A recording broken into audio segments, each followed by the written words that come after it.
If you ever heard people saying you need to save your Black Rocket Radar and stack them for future good Shadow Legendary Pokemon so you can get duplicates of those, it's very important to understand how that works. Giovanni is the leader of Team Rocket, and around 3 months, his Shadow Legendary he currently uses does change. If you have a Black Rocket Radar, you can battle Giovanni and encounter the Shadow Legendary he currently has. Right now, of course, Shadow Latios, it just switched. However, if you don't like what Shadow Legendary he has and you don't want to catch it, you can actually just save your Black Rocket Radar, not use it, and wait until Giovanni gets a better Shadow Legendary or one you want more. For example, I don't know, if Shadow Mewtwo comes back. If you save multiple of these Black Rocket Radars, you can get multiple of these good Shadow Legendaries, and it can be very beneficial because some of these Shadow Legendaries you do want duplicates of. However, Niantic has put in a fail-safe to stop people from doing this. Now, to get these Black Rocket Radars, you have to do special research stories. And if you don't know, special research stories are things like this that will never go away. They're in the complete right category, and you have to complete them or they'll never go away. They're not like timed research in the left, which once the time goes up, as you can see here, a day and 15 hours, it's gone. In these special research stories, usually you have to actually defeat the Team Go Rocket boss to complete the task. And of course, that requires you to use your radar. You might be like, no big deal, I just won't defeat it. I'll hold on to my Black Rocket Radar, wait until a good Shadow Legendary comes back. But since every time a new Shadow Legendary comes, Pokemon Go gives everyone a new special research story to get a new radar for, of course, all the new players coming into the game so they can get their radar. You don't actually get that new special research if you haven't completed the past one. For example, I have the Silent Scheme special research right now, and I'm on page 5 of 6, but it is currently the new event, and I have not gotten the Field Notes Team Rocket, which is the new Giovanni special research. Now, you might be like, it's all right, I'll just wait. Once the good Shadow Legendary does come, I'll complete this special research, and then I'll complete the next special research, and then I'll complete the new one. That doesn't work because there's a time limit on collecting the special researches, and of course, it ends when the Giovanni Legendary boss switches. So pretty much what I'm trying to say here is that if you haven't completed Silent Scheme's special research story and you're trying to stack and save the Black Rocket Radar, there's no point, because as long as you don't complete this special research story, you will not get the new one. If you continue to wait until the end, I think it's September 1st, and you haven't completed this research by then, the new one will no longer be available and you won't be able to get it. So pretty much what you're doing here is you're missing out on a Shadow Legendary Pokemon, since you're pretty much forced to complete this special research and use your Black Rocket Radar if you want to get the new research and get a new radar. However, sometimes Black Rocket Radars are available from timed research and other legacy special research tests, which means you can stack multiple of them because you're not going to be forced to complete it to get the new research. David Bocheman left us a great comment on how to kind of use these legacy researches to get multiple radars. What he says here is, as the new research goes live,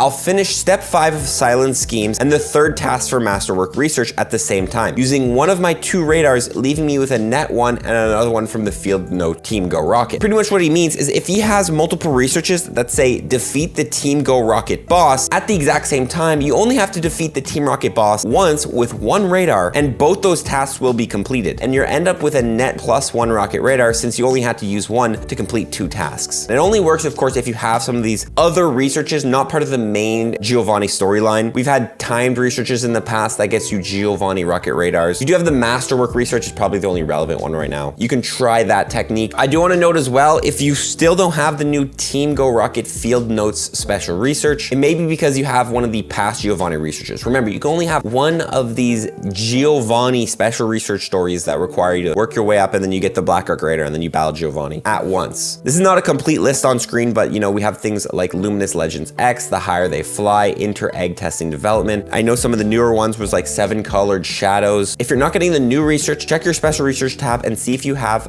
something that goes along the lines of Giovanni. You probably have to complete that before you get the new one, because remember, you can only hold one of these Giovanni special research stories at once. With that out all the way, let's talk about if Shadow Latios is good and worth a radar. Of course, it's not really going to be relevant because you might as well use the radar or else you're missing out on a Shadow Legendary. Let's still talk about if this Pokemon is any good. Let's start in raid battles. How good is Shadow Latios? Shadow Latios is the number 3 DPS Dragon type raid attacker, not including Mega Pokemon. It is only behind Shadow Salamence and Shadow Dragonite. Also number 3 overall if you want to take into consideration bulk. Honestly, a very strong Dragon type raid attacker, and when you do get yours, I definitely would recommend powering up 4 Dragon types. As far as Psychic type raid attacker goes, it's number 3 overall again. I don't recommend it as much for Psychic just because we do have Shadow Mewtwo and regular Mewtwo that are just very, very strong. But if you already have it powered up for the Dragon type, you might as well double move it, and then you can switch that fast move and use it as both. You want to run Psychic, by the way, as a Psychic type, not Luster Purge. Okay, let's take a look at in PvP. In the Great League, it's going to be ranked 203. Not the worst thing ever, being able to pick up wins against things like Defense Deoxys, Talonflame, Medicham, Scrap crafty, anything that uses the elements because it is a dragon type and it resists those. But of course, targets on its back, things like Walrein, Galarian Stunfisk, which will struggle against because it's a steel type, things like Sableye. But you'd be surprised that Dragon Breath damage can bump in Great League, and especially I'd keep it for Great League if you end up getting some trash IVs on it. In the Ultra League, probably where I would avoid it most, just because there's a lot of stronger dragon type Pokemon in there. Things like Venusaur, Talonflame, Swampert, again, all the elements it's going to be able to beat, but it's going to struggle against some of the fairy type and even dragon type. It loses to Giratina. I feel like it could potentially win. I think this Giratina has Dragon Breath. I'm not sure. Probably don't run it in the Ultra League. Finally, in the Master League, where it best sits, and honestly, I would probably run it in the Master League. It's gonna be ranked 23 overall, beating some dragon type Pokemon with that super powerful Dragon Breath. It probably has one of the strongest Dragon Breaths in the Master League right now, other than Shadow Dragonite, because it is a Shadow Legendary. It's just gonna be super strong, beating Garchomp, Swampert, Giratina. It beats Zacian, which I have no idea how that's true. Zacian debuffs himself, so it doesn't really, that matchup doesn't really make sense. But it does lose to, you know, of course, the Dialga is gonna die too. The Mewtwo is just gonna be too spammy for it. If your IVs are trash, I would probably just keep it for the Great League. But if you do end up getting a decent, half decent IV set with a decently high attack, you can run it in the Master League and even as a raid attacker. Even if your IVs are trash, you can still run it as a raid attacker. It's up to you, but I'm just saying it's not the worst thing. So yeah, that's pretty much the video. I just want to make you guys aware that if you're trying to save your radar and you're trying to be a big brain player, it's not gonna work, because as long as you don't complete that research, you're not getting the new one. That's the video though, guys. Comment below if you're excited to get Shadow Latios, and if you got your IVs, how are they? Hopefully they don't come out too bad. I'm gonna be getting mine later today, so I'll see if I can update you guys on that. We're gonna see you on the next one, guys. Fall for tips, everyone. Peace.